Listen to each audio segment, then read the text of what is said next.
All right, we're gonna go to YouTube because Carmen wasn't working for some reason. But one thing that I found interesting was just the fact of how devious Dionysus was. I thought his ways were very entertaining.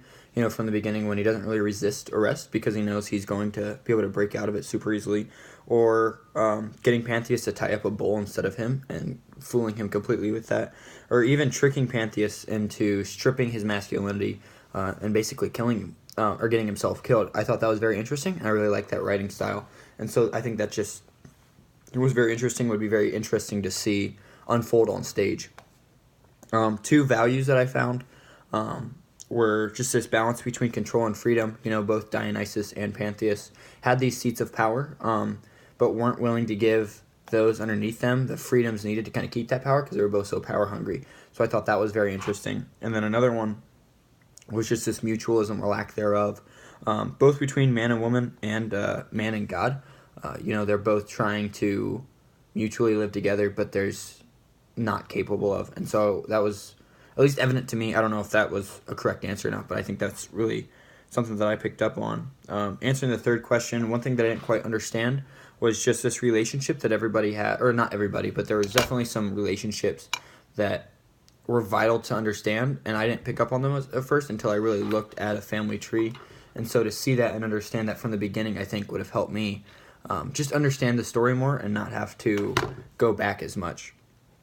Going on to number 4, just this issue of diversity. I think to Dionysus, these women would do whatever he says they would, and that kind of touches on number 5 a little bit. But whatever he says kind of goes to them, which includes killing Pantheus, which was his own mother ended up killing him. So that's really shows just how far these women would go. And then to Pantheus, he sees them obviously differently, which I think is huge to show that it's not just these women flocking to any man, but just how vital Dionysus was.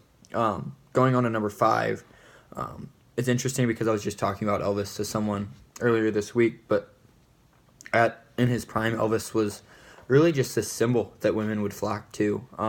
His dance moves and his songs and just what he represented, they would flock to come see him. And I think you can relate that back to Dionysus and how these women would flock and kind of fake who they are just to be close to him and to do whatever he wanted. So I think that's really interesting, and really didn't realize it was Elvis on the cover until this question. So I thought that was really cool. 2 questions that I have. One, just how did Pantheus get to this point of power?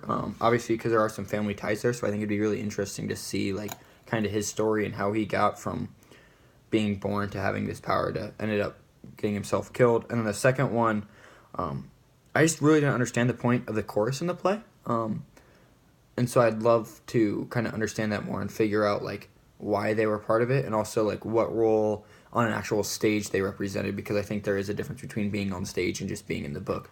But yeah, those are just my kind of 2 questions.